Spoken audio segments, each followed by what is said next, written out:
Video games have yielded some truly exceptional narratives over the years, with deep, complex plots that will leave you crying, laughing, or even requesting a new pair of underwear. But the problem with these branching storylines and moral choice chicanery is that plot holes start to appear. Cracks in the otherwise beautiful buttocks of titles which end up making you feel like an arse for buying it. And sometimes those holes can be formed by just one simple question, like why didn't they do this? Or where did that thing go? Or Jules, why do you keep a dead homeless man in the boot of your car? With this in mind, I'm Jules for WhatCulture.com, here with a list of 10 simple questions that break famous video game stories in half.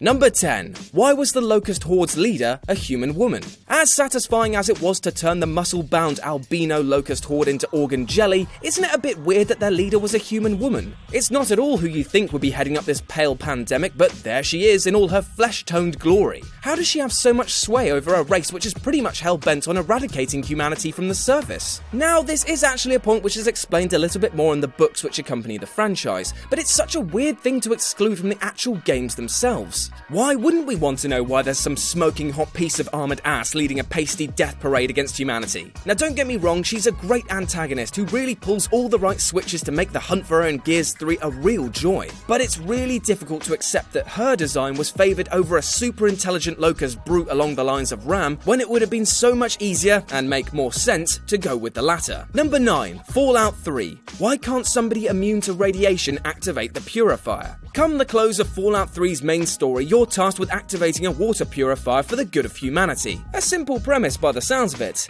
Well, disregarding the fact that water doesn't actually seem to be in short supply at all when it comes to your own inventory, rejigging that purifier isn't an easy task when there's pesky radioactive material circling all around the place. However, super mutants are immune to radiation, and if you happen to have the friendly Forks riding along with you, it left you with a situation of just staring at the screen and wondering why the option had been left out to let him go in and do the deed. Bethesda just apparently hadn't noticed, and it wasn't until the Broken Steel DLC, which if you remember they charged for, that there was then an option to send in Forks or any other character immune to radiation in your stead. For this simple act of making me pay to not die, it makes the list. Number 8. How many last Metroids are there? The setup of nearly all Metroid games is that the last Metroid is in captivity, the galaxy is now at peace.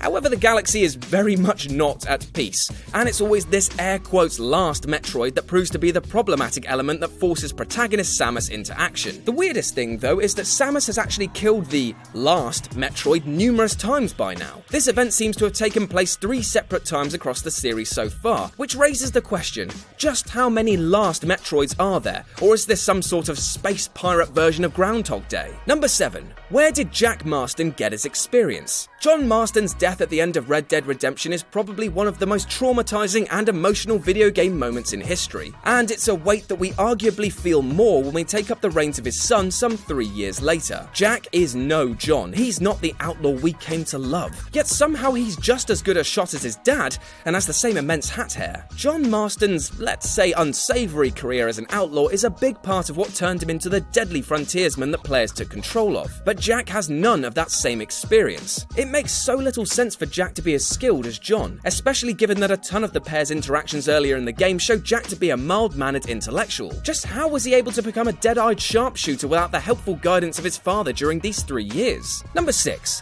So who's actually immune to zombie viruses? Okay, so one of the many things that The Last of Us did right was show us that all it takes is one bite for a person to become infected with its terrifying face fungus. Mess up and boom, dead. Start over. It's a shame, therefore, that nearly all other zombie games forego their own rule of once bitten, forever dead in favour of having their protagonist just shrug it off. Dead Rising's Frank West loses a fair few pints of vino before the game decides, oh wait, no, actually, yeah, he's infected. But the biggest criminal on this corpse cavalcade is Resident Evil, where main heroes get chunks taken out of them left, right and centre with nary a worry. And yeah, while it wouldn't be as engaging to not see the blood fly every time you mess up, it sure does lessen the idea of a rampaging infection when you can just shrug it off and pop a few ibuprofen. Number 5. Why doesn't Outlast Reporter break a window or climb a fence? Outlast is undoubtedly one of the scariest video games of this generation, leaving a leaky river of brown in its wake. Taking players on a first-person tour through a terrifying setting populated tormented by murderous psychopaths and supernatural nasties, the game was packed with jump scares and more horrifying twists than checking your dad's search history. Playing as a trap journalist intent on documenting the events inside Mount Massive Asylum, we are thrown further into this mad hell and are forced to survive a painful journey in order to escape. However, in truth, there were so many simpler ways of getting out. While some of the doors and exits are very clearly unusable, there are more than enough windows to break or fences to climb over across the course of this game. Now, I might not be the best of climbers all told, but if I were in that asylum, you bet I'd be scurrying up the wall like a woodlouse before my camera even lost its first battery. Number 4.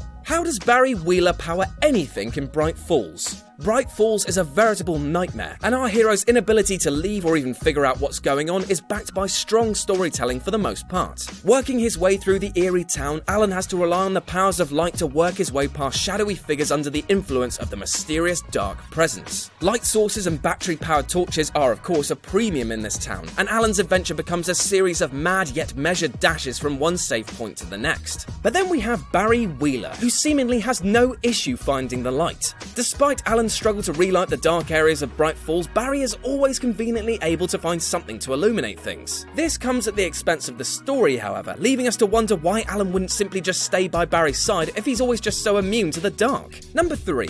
How does the Normandy's crew escape so fast in Mass Effect 3? To say that the original endings from Mass Effect 3 caused some uproar is like saying that I love the sound of my own voice. It's quite the understatement. But one question that really bugged me rotten concerns the fate of Shepard's crew. As you'd imagine, these companions fight staunchly alongside their leader during the final stages of the game, making the relationships you forged with them over the endless dialogue and side missions feel genuinely meaningful. Take your eye off the action for a second, however, though, and they're all gone. Making an apparently instant teleport back to the Normandy and seemingly managing to get thousands of miles away from the mass relay blasts, Shepard's crew pulled off one of the most insanely convenient and, dare we say it, Star Trek-esque escapes in sci-fi history. If such feats of speed are possible, how did anyone even end up getting killed by the Reapers at all? And then there's the question of why our companions would abandon us so readily after all we've been through.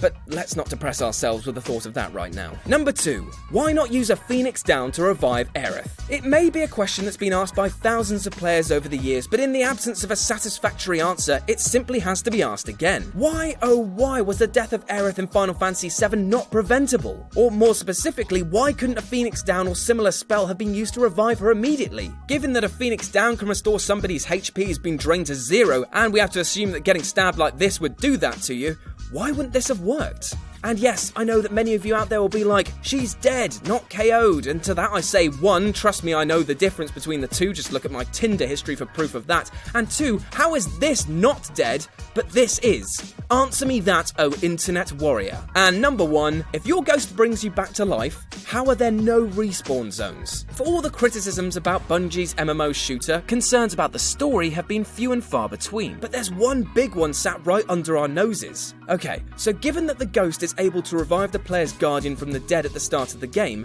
how is the existence of any no respawn zone justified? The ghost doesn't leave the player's side when they enter these so-called dark zones, so what stops them from being useful in these more dangerous areas? It's not as if we see them ever getting destroyed by enemies, so why would being forced back to a more peaceful checkpoint make any conceivable sense in the realms of that story? In truth, the inclusion of dark zones are simply a mechanic to make the game more difficult in patches, but it's a fairly lazy tool and one that leaves us questioning the validity of the story and the lore around it. Finding some other way to up the campaign difficulty in this sections may have been more work for the developers, but it would have been worth the effort to preserve the narrative integrity of an apparently burgeoning new IP. And that's our list. Do you have any more plot holes for me to stick my word on into? Well, let me know about them in the comments below. And if you can answer any of these logic gaps, then come chat with me here or on my personal Twitter, RetroJ with a 0. If you enjoyed the video, then like, share and subscribe for more. As always, I've been Jules for WhatCulture.com, and I'll see you soon.